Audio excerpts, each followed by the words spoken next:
As we began and I settled down, you made me feel at home and I don't wanna leave your comfort and ease.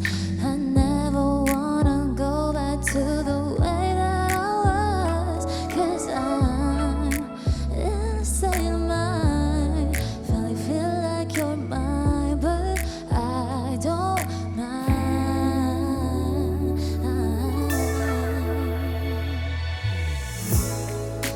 There ain't a thing in the world that I can't compare to this feeling I have. No one can take this away, not today, not tomorrow, my baby.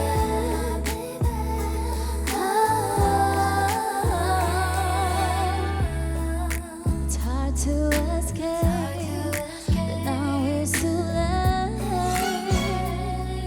Addicted to the feeling of being at home, even if miles away.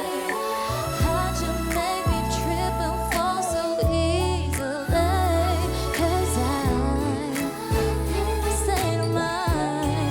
Finally feel like you're mine, but I don't mind.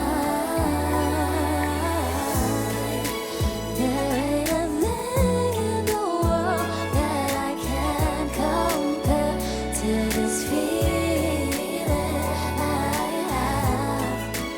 No one can take this away, not today, not tomorrow, my baby. Something about you makes me feel down that we can start. I don't really need to go. I don't really wanna show. I can admit that I know.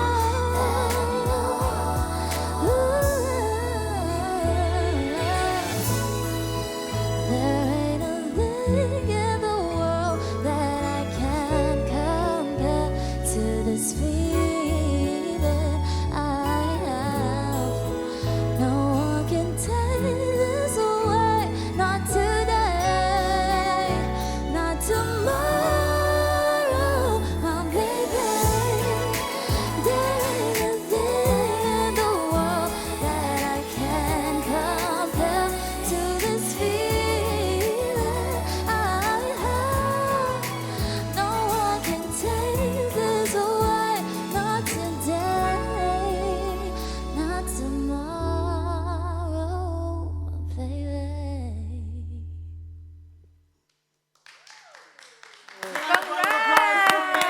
Mea, thank you so much. Have a seat. you. That was actually quite a sweet performance. Very sweet. So, Thank you so much. By that song, did it remind you to a certain era? Because with that, it kind of like brought me back to the early 2000 era. Oh, you know, early Britney 2000. Spears. Not a girl, not Christina yet a woman. Aguilera. I haven't grown up in. Yeah, I also have a question. So when will it be? I mean, not today, Today, not not tomorrow. tomorrow. Today, not tomorrow. Have you decided on when? Whenever. Whenever. Okay.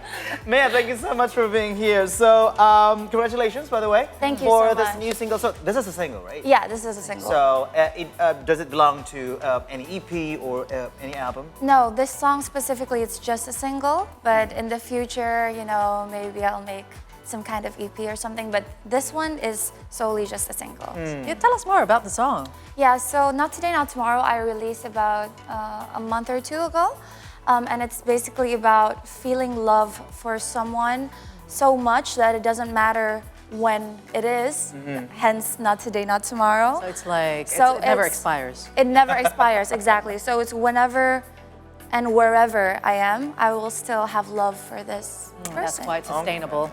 It is.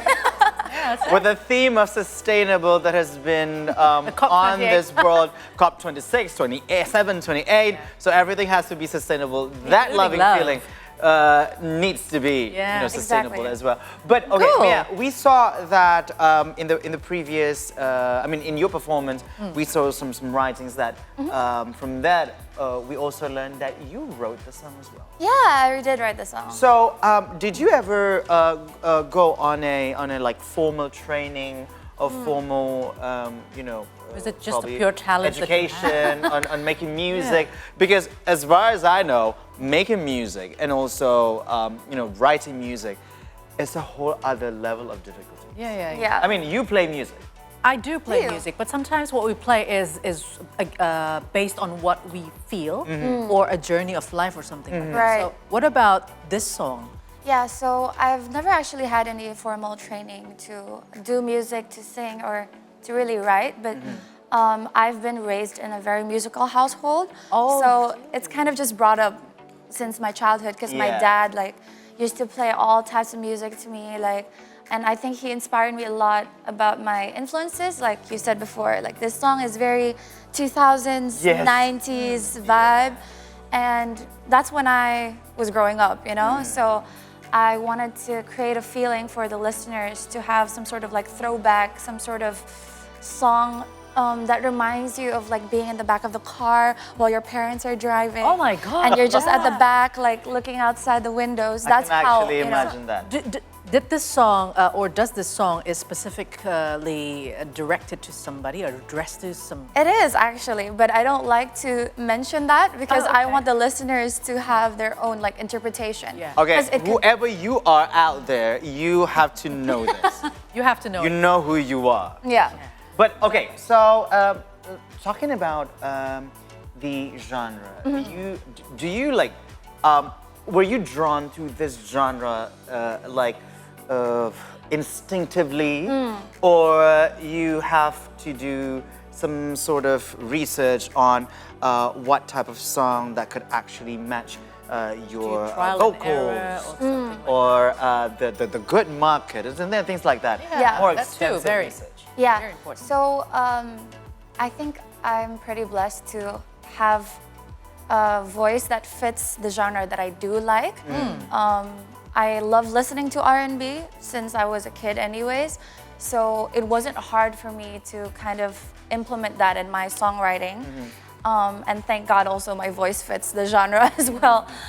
So I didn't really have much homework to kind of do with picking the genre. But like you said before, there's actually a lot of different types of R&B. And right now I'm in the process of trial and error and trying which branch of R&B do I fit the wow. most. Yeah. Which one fits the Indonesian market more. I also, because I want to make sure that people listen to my music as well and enjoy what I can bring. Okay, tell us more about the process of writing a song. I mean, do you also play an instrument? I do, yeah. Okay, what instrument is that? I play the guitar, I play the piano, I have a Makes violin. it easier for you to write a song? Yeah, I think it does, because that's all the basics of music is definitely in the instruments, in my opinion. Different people have different ways of, learning music and such, but I write best on my piano, actually, because you can actually visualize the notes itself, It's so much easier to write when everything is visualized, it goes from this note to this note. Yeah. It's on a keyboard. I'm very looking forward Yeah. if you would have a concert or something. When you play the piano and you sing as well. That'd be so cool. Yeah, I hope in the future I'll have an opportunity to do such a thing. So. Okay, so please forgive me to actually ask this. We forgive How you. old are you? Oh my How old am I? I am 23 years old now. Oh, wow. So still 23 very far years from old. us. Yeah. That means you were born in the 2000s. 2000, exactly. So that makes you a Gen Z. Yeah, I could. Yeah, say pretty so. much Gen Z. Okay, so as an artist and also as a singer-songwriter, you should have known how the social world and society is actually moving towards one direction or other right now. And talking about Gen Z, we saw a lot of talents are actually emerging because of the ecosystem. These days, you can actually access any platform or streaming Right. platform. So one of the things that benefited Gen Z in this particular era is actually you were born when the internet is there, Right. and also all the infrastructures are actually supporting you on that. Definitely. By that being said, a lot of competitions are Yeah. actually in your way. Definitely. And how would you? Do you have any strategy on Right. on tackling that? On you know, you can elbow your competition. Oh. That's kind of aggressive. But yeah, definitely. Everything is spot on. Like you said, like there's so many new and very good, talented musicians right now. I think the best way is to just be nice to everyone in the industry. I try my best to befriend literally every single new upcoming musician there are. But at the same time, you get to know them. You also get to know what makes you different from them by getting to know them, you know? So I try my best to kind of implement things that I've learned in the Netherlands. I used to live in the Netherlands. Oh, you did? Yeah, so I used to live around 5 years, actually a long time there. And I think that's one of my edge that I can put in my music. Yeah, you mentioned about having good relationship with everyone. Yeah. Because this might lead you to a big opportunity Right, in the future. exactly. Because a lot of other talents as well had the opportunity of being spotted by Yeah. some big names, right? Exactly. So did you collaborate with anyone so far, maybe? Yeah, I have collaborated with really big names in 2 very different genres, actually. okay. So the first one is Matermos, which is Fadil. Is huge in the I rap know and that guy. hip hop scene. Yeah, you know, yeah. In the underground scene, he's very respected. So I am very blessed to have a song Yeah, yeah. with him. And the other one is Eka Gustiwana and Nice. Wingy Wiryawan. So I got to work with them both on a song that they wrote, and I was blessed enough to be able to sing on their song. Oh. And so from those 2 tracks, I've learned so much already, just by collaborating with them, because they've been in the industry so much, like far longer than I have. When you were in the Netherlands, Yeah. were you pursuing music? No, you didn't. I was. So was? actually, You yeah. So I was writing my song with Matermos, the Fadil, when I was in Amsterdam and he was in Jakarta. So we wrote it long distance, and it was super funny. And it was COVID anyway, so Yeah, yeah. we had to find a way on how to write a song through Zoom. It was the whole thing. So Yeah. it was like, okay, COVID time, when is it going to end? Not today, not tomorrow. Not today, not tomorrow. Not today, not tomorrow. Yeah. All right, so we're still gonna talk with you. This is getting very interesting. Now, See the Stories will continue after the break with Mea, and also we will play again. You don't want to miss that. Stay tuned.